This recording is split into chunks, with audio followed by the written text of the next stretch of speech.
I'm Al McFarlane. Welcome to the Conversation with Al McFarlane. I'm glad to be here and glad to have you along as well. Today is Friday, and Fridays we do the Healing Circle. I'm joined by my fearless leader and colleague, Dr. Bravada Garrett Akinsanya. And we talk about things having to do with health, mental health, community, with prosperity, with the fact that we deserve health and we deserve wellness, and we should express it, explore it, achieve it, attain it, and sort of knock down the things that prevent us from being our best selves. Well, Dr. B, good to see you. Welcome. I'm going to add a new friend. I don't think you've worked with her before on this program, but our friend Coach Leah Jean Denley, normally is with us on Tuesdays to talk about sports, but she's here today presenting herself as a Green Heart Academy mental health coach and advocate. So Coach Leah, sister, good to see you again. Welcome to the Friday program of Conversations with Al McFarlane, the Healing Circle. And before we get started, because we've got a protocol for doing this, I want to say that we've got a great program with two special guests. One is Michi Burrell, and she is a New York-based artist, producer, playwright, academic, and she's here in Twin Cities to present her play, the world premiere of the play Drawing Lessons, which runs from October 8th through November 10th at Children's Theater's Cargill Stage. That's over in South Minneapolis on 3rd Avenue South. We'll talk to her about her work, about the play, and hopefully she'll keep inviting you to enjoy and to be a part of and to learn and grow with the story, the mission that she'll be presenting. Also here is a good friend and a strong voice in the community, in the entrepreneurial community, and in the political and social cultural community. And that's my friend Tommy Beavis. He's the owner, entrepreneur of the Caribbean restaurant, Pimento, the Pimento System, I'm calling it. He's got a bunch of restaurants and more coming is what I understand. And he'll be talking about that. But he's really here as a surrogate for the Harris Waltz campaign. So we'll be talking politics and we'll be talking jerk chicken as well. So it's going to be a good show.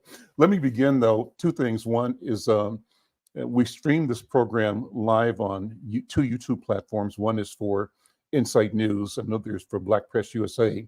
We stream it on Facebook on 2 or 3 different channels. We're also streaming live to LinkedIn and to Twitter. And no matter where you are, we want to thank you for connecting with us. We want you to help us grow our engagement and our audience, our friends. And we want you to be a member or a supporter or subscriber. How do you do that? You go to the YouTube platform, YouTube /Insight News MN, and simply hit the subscribe button, like and share. Let people know that you've checked us out, that you're part of the conversation. And that'll be a way for you to get notifications when we go live every day of the week.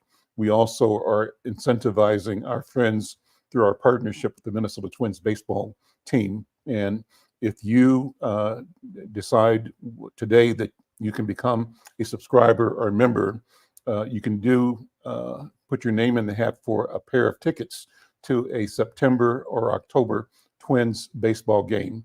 All you have to do is go to the YouTube Insight News MN channel, and from there, leave a comment, but your comment should start with the word baseball.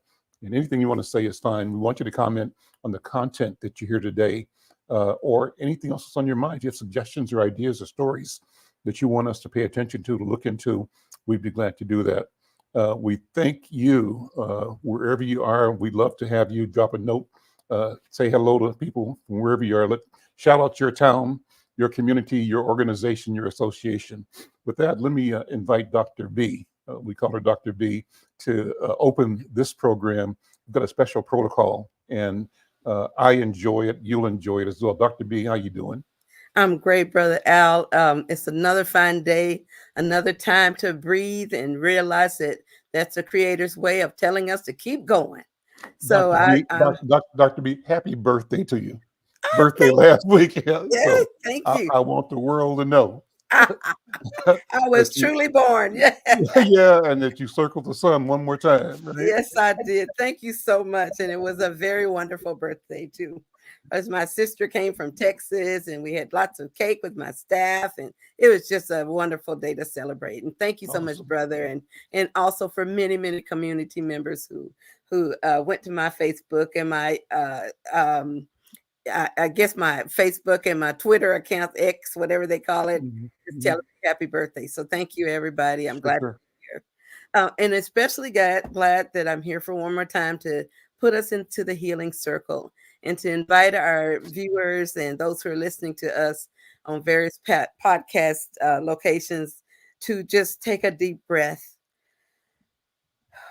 because breath is the signal of life.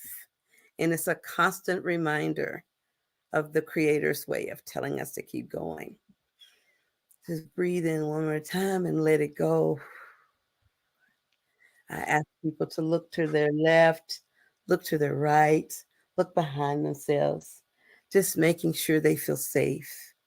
And as you do that inventory of safety, be centered now and give yourself permission to just let go for a moment.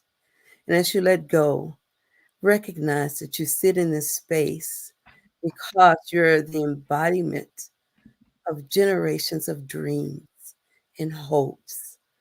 Those were the dreams and hopes of our elders. And we honor our elders because they're closest to our ancestors. And we honor our ancestors since they're closest to the Creator. And we sit in circle because there's no beginning and no end, no power dynamics. Everyone has access to the space of power, the center of the circle where voices are heard. So today, as we sit in circle with one another in our African tradition, honoring the shoulders on whom we stand, honoring our ancestors and our Creator, let's step into this sacred space and realize that African people are orderly. And as we sit in this space, we use a virtual talking stick. We may not be in the same room, but we're connected spiritually as brothers and sisters on this planet. And with that, if you're using the talking stick, you have a chance to talk. And when you need the talking stick, if the spirit so moves, you ask for the stick, even if it's outside the circle. And that's how we give each other voice. So I want to honor Baba Al and say thank you once again for giving me the honor of opening the circle. And here's the talking stick to you. Baba Al. Well, thank you, Dr. B. Let me hand it to Coach Leah. Coach Leah, what's on your mind this morning? What thoughts, what feelings, what lessons do you want to share? Thank you so much for having me today. And I want to say that, being in the health and wellness space and being invited to this community today means a lot to me. I've always been obviously as an athlete and as a coach, always been mindful of wanting to model a healthy, active lifestyle.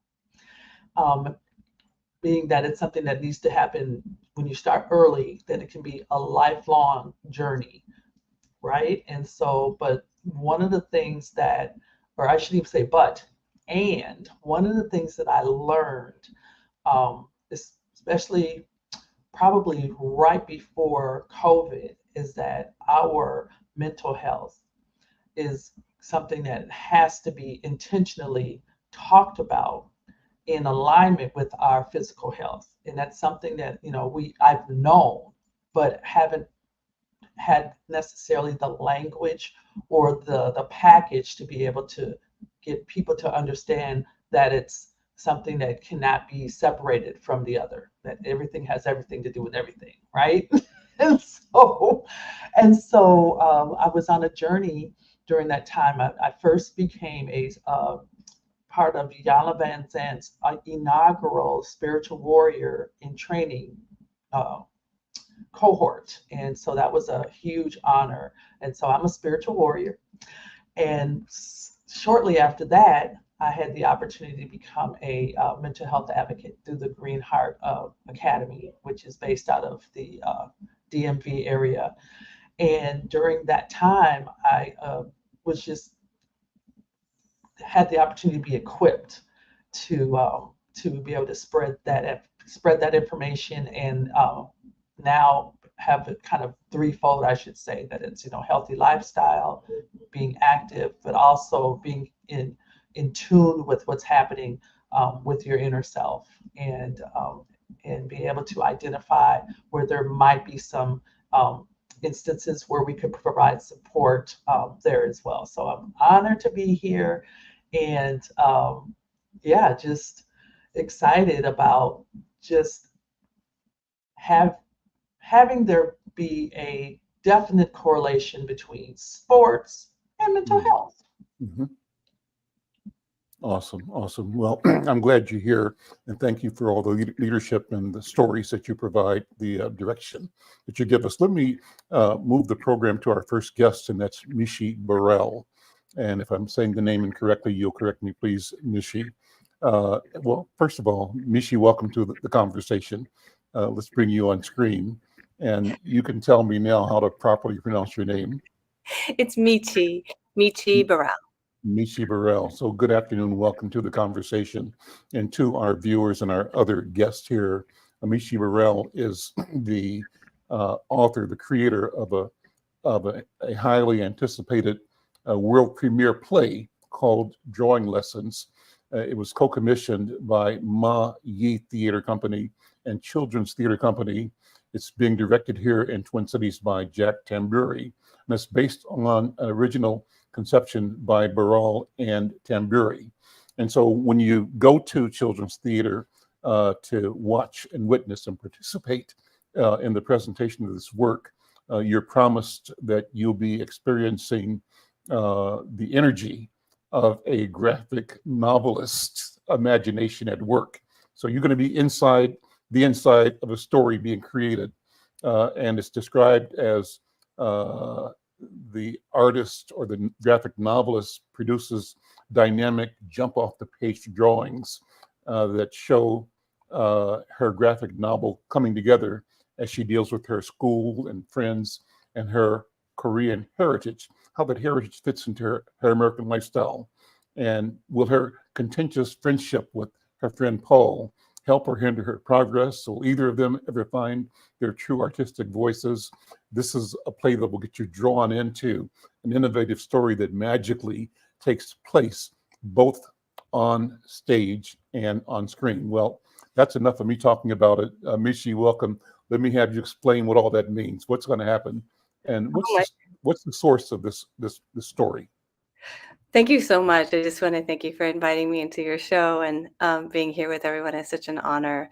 And I just wanted to say, in some ways, actually, the concept of the talking stick, which I'll take on, is very much a part of the play, in the sense that the pen or the pencil becomes a kind of talking stick for this character. And so, apropos of the theme of today, I really do propose in the play that art is this interspace of connection with other people, and also with the past, with our ancestors, with heritage, and also with ourselves, the kind of integrated possibility of integration, and of an experience of wholeness. I really do feel that the arts give us an experience of connection and wholeness with other people and community. And that really is kind of the journey of this play. There's a 12-year-old Korean American girl who's at the center of it. She is shy, she is introverted, she is overwhelmed by school and not so great at talking.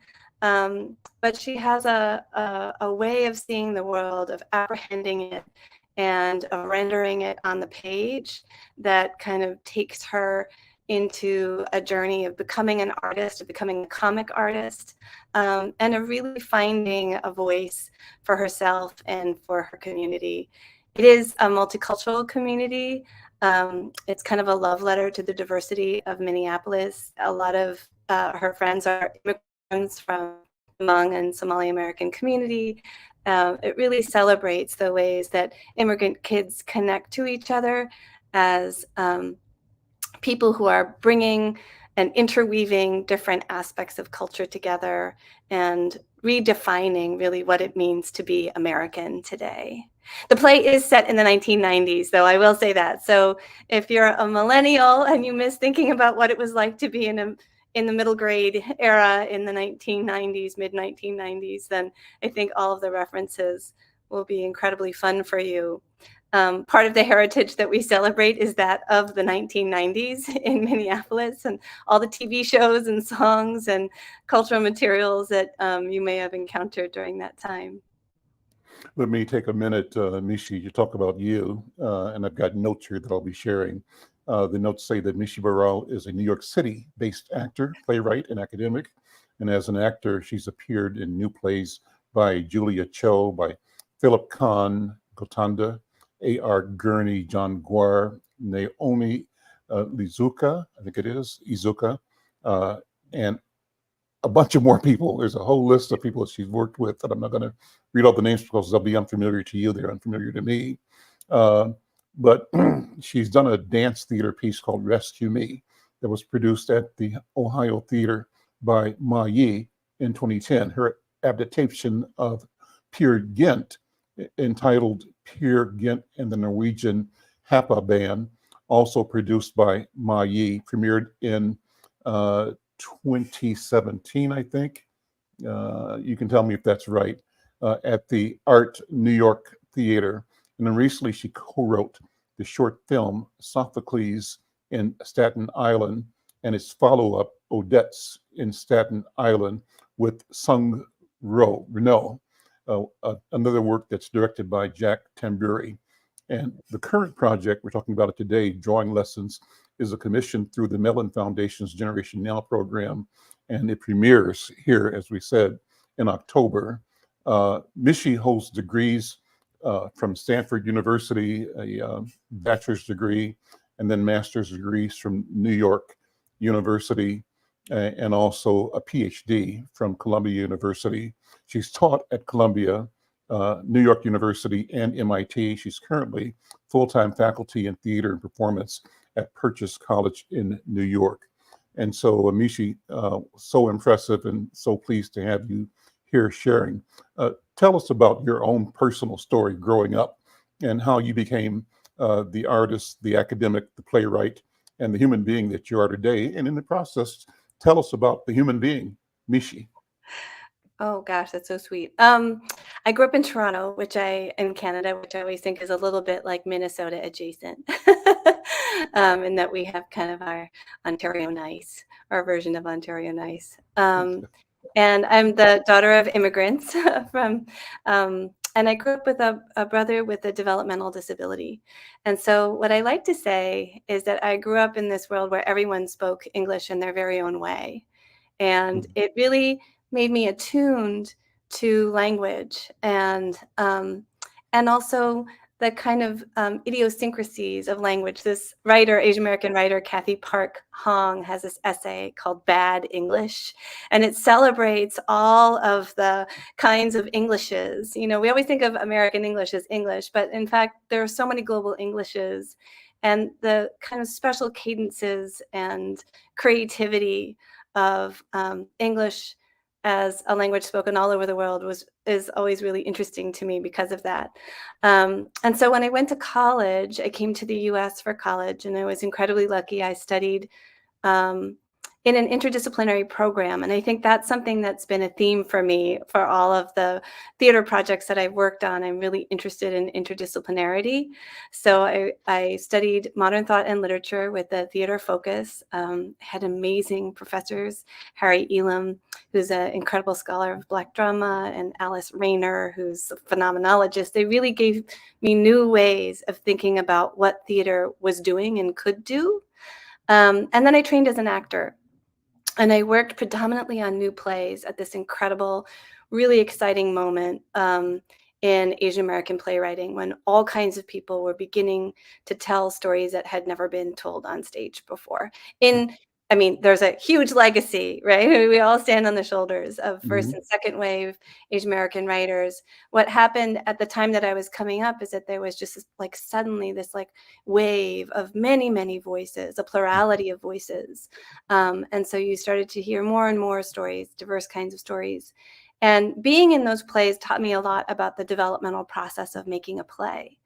I also married a playwright, which kind of helped. And I began to think about, as an actor, sometimes you wait for people to give you a job. Mhm. You have to audition. There's a sense, a little bit of powerlessness. And I turned to writing as really a vehicle to be able to kind of make my own work, and to metabolize materials in my own way. I also went back to school at the same time, and there's a kind of beauty of going back to school when you're a little bit older, because you really appreciate and look at things from a different perspective. There's a book I love that I always recommend by Nell Painter. She's this incredible historian at Princeton. She wrote an amazing biography of Sojourner Truth that actually she's redoing now in 2024. There's a new biography that she's written. She went to art school after she retired as this like eminent historian. And there's just something amazing about being a little bit older. Mhm. So I think that allowed me to really kind of think about what I was studying in school and to marry that with what I had experienced in the field and to really start trying to make work across disciplines. That's why I started with the dance theater piece, and then we moved to this kind of rock musical. And that in many ways is that rock musical, which was a commission from Mai, which is a theater company dedicated to the work of Asian American artists and really gave me a home as an actor and also as a developing writer. I cannot overstate how important these small theaters of color are to emerging Mhm. artists of color. It was like a lifetime of being mentored by producers and directors and people who just believed in our voices. So it was just incredible. And so Mai commissioned this piece, and we loved working together so much, Jack and I, with our lead actor, Matt Park, who is in drawing lessons. He plays the character of Matt. It's a play that a character that I wrote for him specifically. And he grew up in Minneapolis, which is why the play is set in Minneapolis. And we really wanted to keep working together. And it was Jack's idea to do something that would incorporate the kind of magic of live drawing, of watching something being created in real time. And then I brought the sort of notion of like a graphic memoir, dedicated kind of like a middle grade graphic novel to the table. And that's kind of how we began to work on the piece in association with Mai.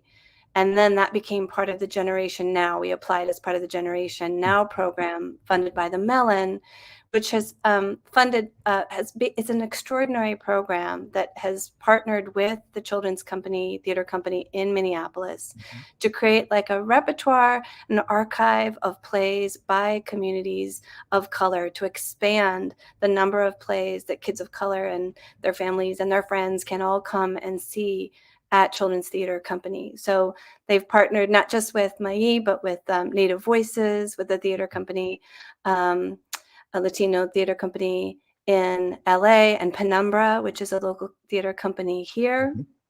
And so we were just incredible beneficiaries of this program that helped us to really develop this idea through workshops, which was and with actors, which was a really remarkable opportunity.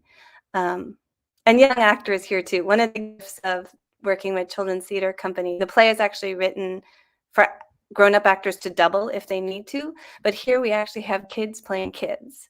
And they're amazing. They go to school all day and then they come to us at 4:30 and they're in rehearsal until 9:30. And I'm always like, shouldn't you go home? Yeah. It's time for you to go to bed.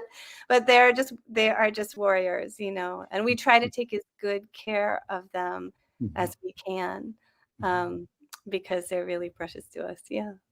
It's amazing. Let me ask you what you think the end game is. What I'm hearing is that there is power in positioning ourselves, our communities, our cultures, our voices in the arena of theater and performance art. And you haven't said it, but I think we know that the allusion to, you said what, Ontario nice, Yeah. Minnesota nice, that's code language, right?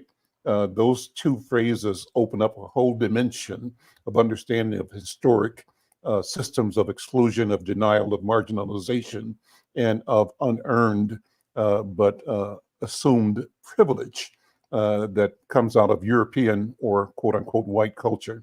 And so as you discover the ability to collaborate with different cultural communities, particularly through the collaboration of theaters that you are working with, what's the end game? What's going to come out of this in terms of opportunity for our children, our culture, but ultimately for humanity? It's a big question. What do you think? That is a big question. I mean, I think two things are important. One is that it's important in the process itself to have as many kinds of perspectives and voices, a diversity, plurality of people in the room. So one of the incredible things about the Generation Now Commission is that all the theater makers from all the theater companies from historically underrepresented communities were able to participate in convenings where they could get feedback from each other, where they could just talk about what was going on for them, where they could talk about the difficulties of making work, right? Mm-hmm. Whether that's just as a person of color living in the world today, or if that's just, what it means to be an artist and trying to figure out how to make ends meet and still find time to write or act or whatever it is. So the process, I think, is a huge piece of this, because if we don't do this work ethically, and if we don't do this work inclusively, if we don't give everyone a seat at the table, then what we earn at the end of the day, no matter how good it looks, is somehow empty. So for me, it's the process of collaboration is probably the most important piece of this. Listening to younger voices, listening to the voices of the illustrator. We have people involved in the project from all racial backgrounds, all abilities, all kinds of gender expressions. So it's that piece of it is really important to me. And then I do think, did I lose the thread of what I was going to say? I think in terms of representation in the theater, Mm-hmm. that it's so important for us to see ourselves on stage. And so I want to put as many people on stage from as many different backgrounds as I can. I grew up in a multiracial, multi-ethnic community, as many of us have.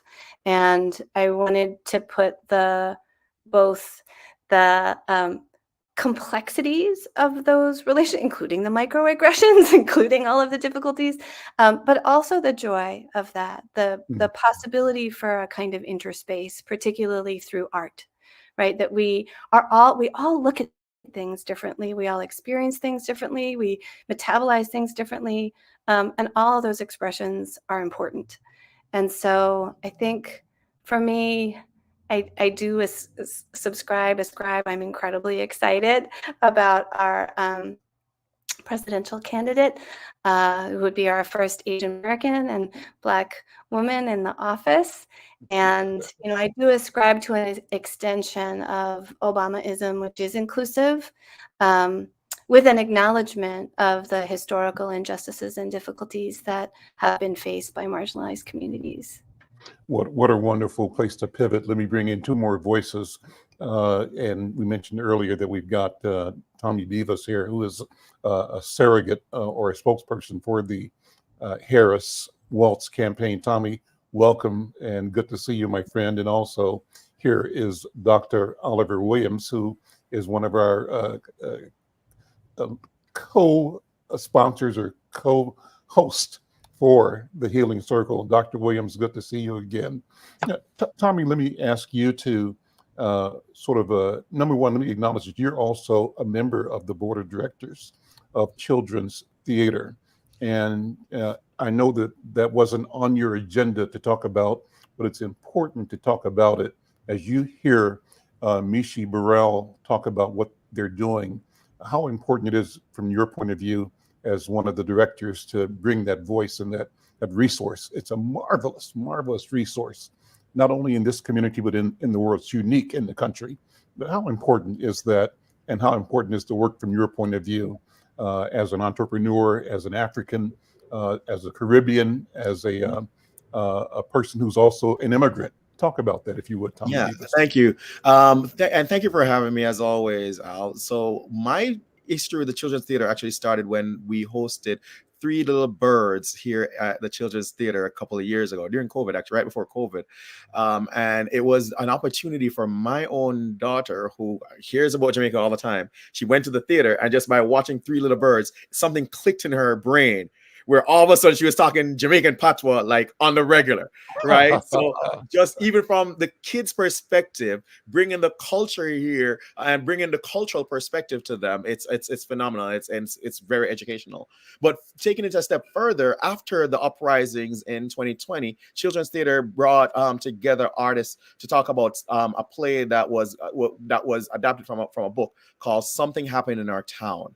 And we were able to sit around, watch the amazing performance. It was a performance that was centered around a little black boy who has a really good best friend neighbor, who's a little white girl, and her uncle happens to be a cop. Somebody got killed in their neighborhood, right? By an unarmed black man got killed by a police officer. And so just watching two kids trying to navigate the complexities of it, it's kind of rough. And so the beauty of what the Children's Theater does and what Michi's talking about is ways in which we can make our experience bite-sized and attainable and tangible and real and honest with the next generation as we're educating them. And so, Michi, I'm so proud of you and the work that you're doing. And we couldn't be more honored to have you at the Children's Theater. And I'll definitely be there on opening night. And I encourage all of our community to come out to the Children's Theater and learn about these things, because it's not just about the fun, cutesy stuff, but usually there's a little nugget of education, cultural education in these performances. Awesome, awesome. And you hear Tommy Beavis to talk about the Harris Waltz campaign. What is the work that you've taken on to generate awareness and enthusiasm? What's your mission as a surrogate? My mission as a surrogate is to be out there speaking to our community about the economic opportunity, right? And so we talk about every day about economic liberation. How do we get our own black banks? How do we support our black businesses, right? And so now here we have an opportunity with a candidate who's actually seeing us and recognizing the importance of small businesses in America. And the reason why I got on board is they're speaking directly to the issues that I face as a business owner. Right. And so when they talk about providing $50,000 in tax relief for starting a small business, I remember when I started Pimento back in 2012, 12 years ago, I had no money from any bank or anybody else other than my little retirement from my corporate job to invest. And so that's why I started with a $100 tent from Target and my backyard grill. Many others can go off, just show up with an idea and get millions of dollars to start theirs. But that capital accessibility is still not where it should be. And I always say that capital is the last bastion of segregation in America. And so any little help that we can get. So the Harris Waltz plan is moving up from $5,000 to $50,000, tenfold increase in investment to be able to start our own businesses. The other piece that spoke to me is the government red tape, cutting that red tape. Because I'll give you two examples. When I'm building my restaurant, it shouldn't take me 6 months to get a permit to start construction. It shouldn't take me 20 months to even figure out the right questions to ask to get a permit to start construction on a rooftop, right? And I'm planning on building a rooftop at one of our locations, and it took us 20 months and emailing with no fewer than 16 city employees just to figure out what questions we need to be asking. And it shouldn't take us that long, that hard, and that much work to get businesses started. And so what excites me is having an honest conversation about reducing red tape, both at the federal and at the local level. Because even from a nonprofit standpoint, a nonprofit is registering their 501c3. It takes a year for the IRS to even acknowledge them. It shouldn't be that difficult, especially for people who are trying to do the right things. especially for people who are trying to build a legacy for their families through business, especially for people who are bringing their community alongside them every single time they're opening up a new business. And then the third leg of the stool that I'm appreciative of is the goal to build 25 million new small businesses in America. Imagine what that can do. And not only just build 25 million new businesses, but how do we ensure that women and people of color get access to the capital, reduce that red tape, and enable for us to be able to build our own legacy so we can see the American dream, realize the American dream. Because until then, America will never reach our full potential, right? You can't leave half of the population out and then say America is a shining beacon on a hill. So I think, Tommy Beavis, you're talking in part about a reality that we don't talk enough about. You may remember the Saturday Night Live sketch with Eddie Murphy going to a bank as a business owner looking for capital to start a business. And he sat down with somebody, I'm not sure, I don't remember the roles exactly. Somebody can correct me on this, but either he was the banker and a white guy comes in and wants to borrow some money, he has no paperwork, no nothing, and he can't, give it to him because he's not qualified to get it. But then in a couple of seconds, the loan seeker asks for somebody else, somebody white. And when the white guy comes out and takes the position to service the request for loans, it's a white thing. And what do you need? In the drawer, here's the money. So there's been a system and a process that does not involve a lot of red tape. There's the old boy network, and there's the understanding that white people have, it seems to me, as an outsider, as a non-white person, that it makes it easy for them to get money, to move money, to fail again and again and again until they catch on and prosper. But that opportunity has not been and is not afforded people of color, Black people in particular. And so if you're talking about an administration that acknowledges that history and is intentional in saying our goal is 25 million new applications for small businesses during this administration, I think you're talking the right language now. What do you think, Tommy Beavis? Oh, absolutely. I'll give you some anecdotes. I have examples where I have white peers who have told me that they showed up to a bank because they have a relationship, and the banker is like, yeah, we'll give you $2 million to go figure out what type of business you want to start. So they just, not even a business plan, but we'll have $2 million available for you when you figure out what you want to do with it. Literal stories. The other story I'll share is when a Black person walks into a bank, particularly here in the Twin Cities, usually the first question that one is asked when we're talking about business lending is, oh, have you spoken to MEDA? Have you spoken to NDA? Have you spoken to those community development financial institutions? Right? And we're we're always shuttled to that direction. Why don't you go get some nonprofits to lend you money? Well, my white peers have never heard of MEDA. My white peers have never heard of NDC or any of these organizations. They just haven't. And it's literally me educating my white peers oftentimes like, oh yeah, they exist. And oh yeah, that's where I have to go. And that's where we have to go. Women ventures for women, right? It's unfortunate and it's unfair. And so we have to recognize that it is a segregated system, the financial industry, where some people literally with relationships can get access to capital. But the rest of us, we have to answer the question, what's our credit? What's our background? What have we done with our life? What's our character? What's that accent? What's that dreadlocks? Right? What did your mother do? What's your upbringing? We just need to get to know who you are, just to see who you are. And yet others just have one requirement, relationship. And so how do we fix that? And we're working very hard at doing that. There are lots of banks who are trying to change, but we need to stop trying and just do it because we've been sitting in this space for too long. We shan't pass this on to the next generation. It is irresponsible for us to sit here and say, you know what? Yeah, it's too hard to fix. No. In the world of AI, we shall not continue to use the dinosaur approach to keep us out of this economy. And that's loving the opportunity economy that we're talking about, where we all get to participate. We all get to play. We're not talking about taking anything from anybody else. What we're saying is, instead of opening the door and letting one Tommy in, let's take the doors off the hinges so we can all have capital flowing freely, right? And so what we ask for banks to do is, how do we get patient capital out there? Right. So instead of the regular standard loans where they're trying to figure out how can we get back our money in 2 to 4 years, how do we figure out how to make 2 to 3% loan interest rate and make it patient over 10 years? Right? Make that available for all of us. How do we even revisit how we're using credit to make determinations about people when we know that the notion of credit itself is kind of discriminatory, right? And so how do we look at different ways in which we can evaluate the risk factor of these loan applicants?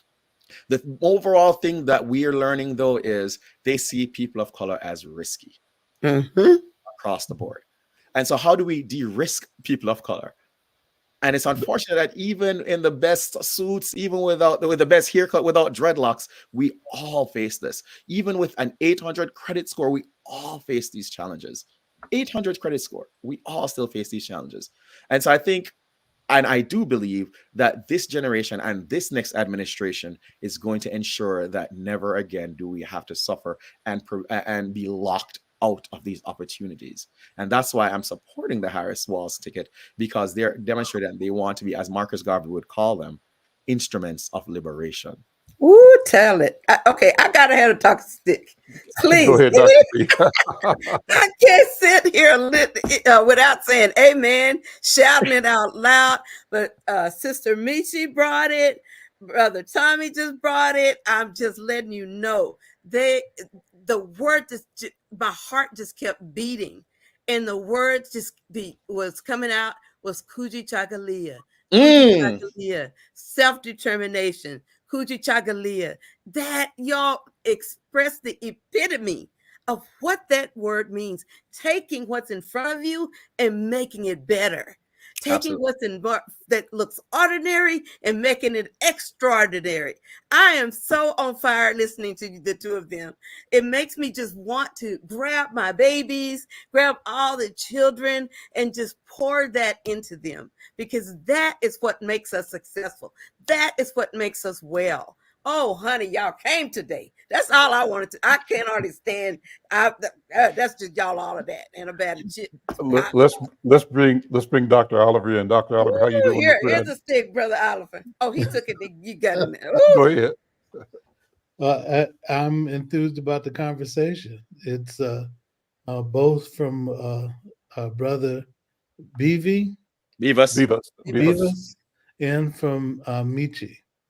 And enthused about both things that you're talking about in terms of the Harris campaign, but also in terms of the work with regard to children and plays in the Twin Cities, but also the work that you're doing, Michi, and with regard to evolving the perspectives and getting different voices in, so people can see themselves in the things that you produce. So I'm just absorbing it. So thank you. Okay, give me the stick right back. I'm sorry. I don't mean to hold on stick forever.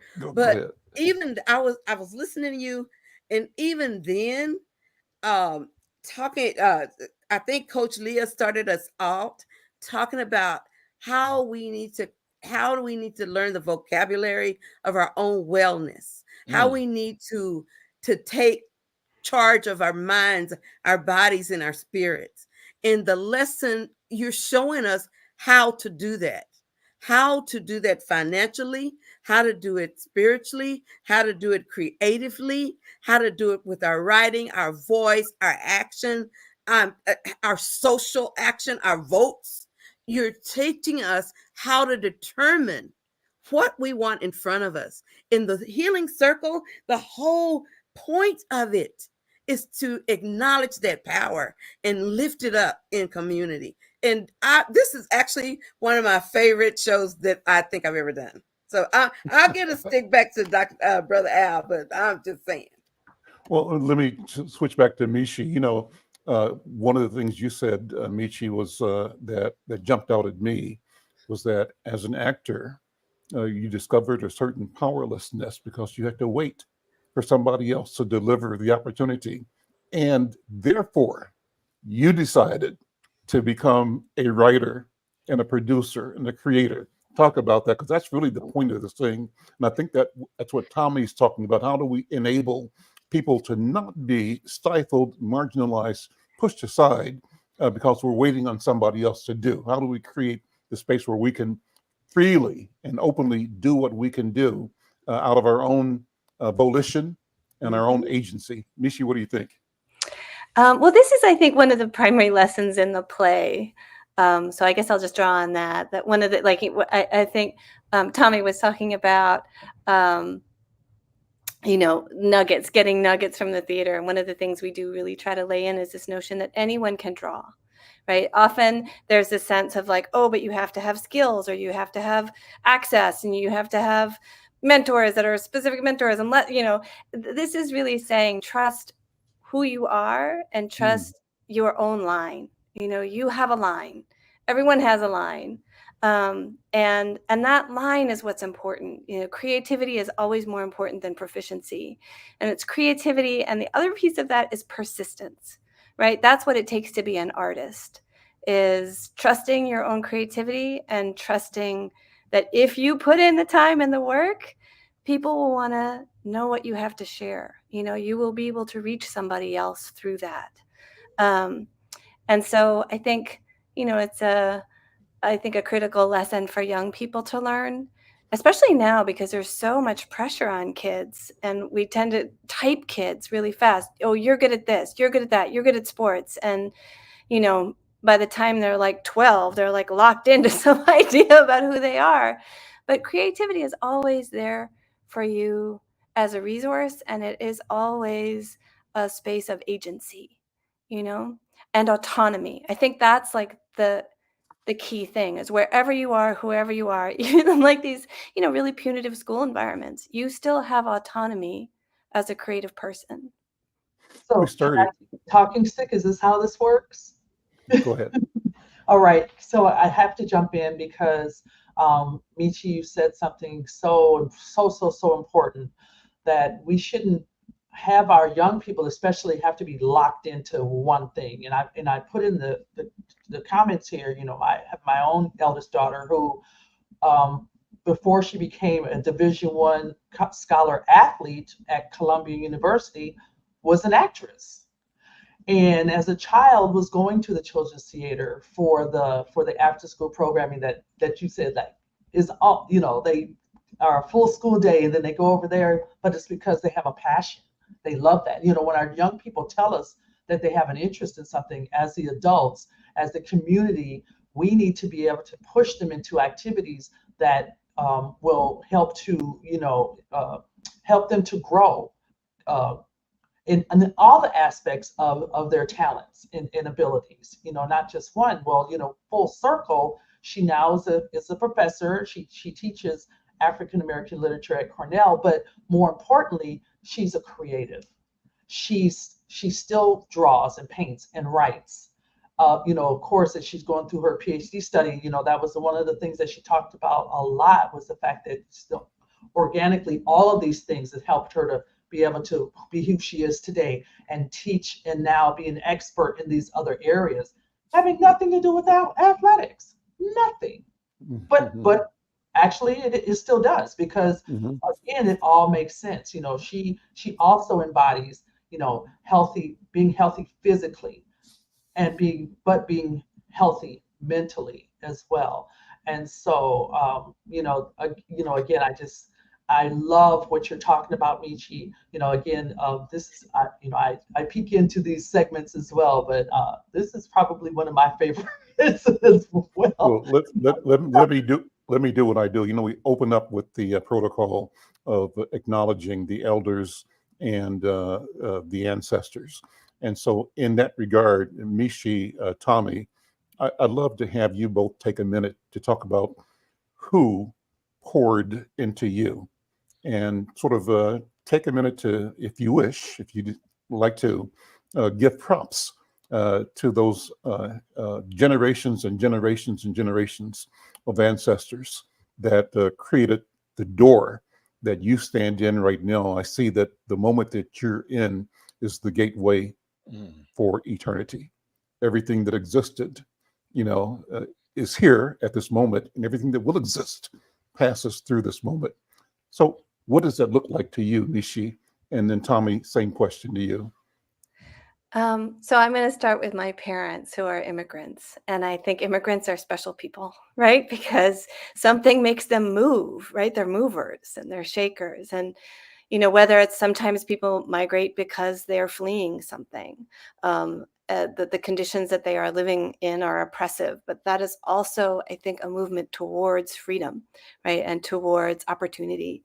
So for me, I think about the just incredible bravery of my parents and the vision that they had of remaking themselves in a new place, in a new language, among new people. They were an interracial couple. And so I think about also their ability to see across difference at a time very, very close when it was actually not even legal to be an interracial couple. And then, I think a lot about my mom's advocacy for my brother at a time when it was very hard to find access for disabled people and people with cognitive differences, at a time when it would have been very easy to institutionalize him. She kept him at home. She advocated for him. She really was very clear about the significance of education as a right for everyone. And so I think that's something that really has stayed with me. And then I just also want to say, I am an educator now, but educators, right? Like all the teachers who see you and the teachers who care about you, I think those are the ones who just really have an incredible imprint, lifelong, like, and you may not even think about it, but I really do think that educators provided for me a model and a door, a key, right? This book, that book, this subject material, this history, right? That is yours. I think that's the thing that I really try. I teach theater history, and what I really try to say to everyone is this history belongs to all of us, and it's like, it's a history that has been told often from like narrow perspectives. It's all of our work to really take that history and expand it, and it's all of our work to carry it forward, to carry its meanings forward. So, yeah. So those are my ancestors too. Like 2,500 years. I had a great teacher at drama school, acting school, who said, don't think of yourself as part of just this little cohort of the people who are in your class. Think of yourself as part of this tradition, right? 2,500 years, 5,000, 10,000 years of people making theater, Our friend Michelle said she wants to acknowledge and hold up her dear mother. She turned 86 years old on Monday and is the daughter of immigrants from the islands of Turks and Caicos and Antigua. Congratulations to your mom, and absolutely, we have to be intentional. Tommy, let me turn to you. The same question. Whose shoulders do you stand on, and what's your sense of lineage that drives you to pursue and achieve the success that you have desired? People often hear me talk about my grandmother, Babaloo. She was a gregarious woman in the heart of Kingston City. We're talking about Bob Marley's Trench Town before Bob Marley landed there. We're talking about Rima, you know what I'm saying? And to see my grandmother, who was from that area, who would have been able to build her empire by the time I came around in the 80s, to where she had her 9-bedroom home overlooking the city of Kingston from the ghetto to the hills, is definitely where what has poured into me. And so even as a kid going to the banks with her in downtown Kingston, we would just go straight into the bank manager's office. The tellers would take our cash and go off to go count it. And so I never even knew about standing in the lines of a bank until I was an adult. And so, and I say that only to say that my experience in Jamaica and experience in understanding how capital and how banking and how money and all this works outside of the US baffles my mind when I'm here saying I don't have access to the same resources my grandmother, a woman, had in the 60s and 70s in Jamaica. I don't have that here in 2024 Minneapolis. Mhm. Right. And so I only say that to say I'm standing on her. She has bred life. She taught me how to cook. She taught me business. She taught me people. She taught me politics. Right. And so I'm just building on what our ancestors have been doing. Al, you can talk about even your Jamaican ancestry, right? We're from Mhm. a mighty people who believe we're Likaba with Talawa, which means we're small, but we're mighty. No matter Mhm. where we are, we can do our best and we can run stuff. And so I'm building on that Jamaican heritage and showing, building on Marcus Garvey and showing all of the rest of the world that, listen, man, nothing should stand in our way. Going back to Kujichagulia, right? Self-determination is the way Mhm. forward, and we are not stopping. We're going to be united buffaloes charging towards that watering hole. We're buffalo soldiers now, and nothing is going to stand in our way, not in this generation. This is our moment. This is our time. And that's why I'm so excited to be here and honored to be here representing the Harris Walls campaign. Well, I can't let you leave without talking about pimento, the pimento phenomenon. So let me ask you to take a minute, if you would, Tommy Beavis, to talk about your journey and where you are now and where you're going with Yep. your celebrated eatery, the Pimento chain. Yep. Pimento started with me missing family and friends and and cooking, and people can smell that jerk chicken from blocks away. Neighbors would come over and we couldn't get rid of them. So we took my backyard grill and $100 tent from Target, went around town in Minneapolis at various events, and we got casted for and won a Food Network reality show, Food Court Wars. Got our first location down in Burnsville. Then I left my corporate job, my dream job of managing global corporate relations on 6 continents. And I left that job to go sell jerk chicken on the streets of Minneapolis. We grew into our first location in Minneapolis, which was our second overall location. And then after that, we grew into St. Paul, and now we're at our 3 locations, 2 food trucks. We do catering. We have our sauces in Target. You can buy sauces at pimento.com and at target.com. And we're looking at, in terms of our growth, we're looking at franchising globally, right? Because if you can enjoy it here in Minneapolis, we can enjoy it in Mombasa. We can enjoy it in Beijing. We can enjoy it in Mumbai, and so our goal is to continue to grow this. Imagine what Bob Marley would have done if he had opened Chipotle, and that's our vision. Well, and the precedent is Bob Marley's music. Amen. It's a global asset now. The whole world knows Bob Marley's music, knows Jamaica, and it's amazing that tiny little island, right, has created a language, a lexicon, an experience, an understanding that vibrates with human beings all over the planet. You can go anywhere, any airport, any country, you're going to hear Bob Marley's music. You're going to hear Jamaica. And so the spirit that you're speaking about and from a place, but limitless. And if I could add to that Go too, ahead. though, it's before Bob Marley, or there was Marcus Garvey. Before Marcus Garvey, there was Nanny of the Maroons, the Queen of Liberation. So long before America even had its revolution, Jamaica was defeating the British, not once but twice, as slaves, saying no, no, no, no, no, no, no. And so we had 2 treaties with the British long before America had its revolution against England.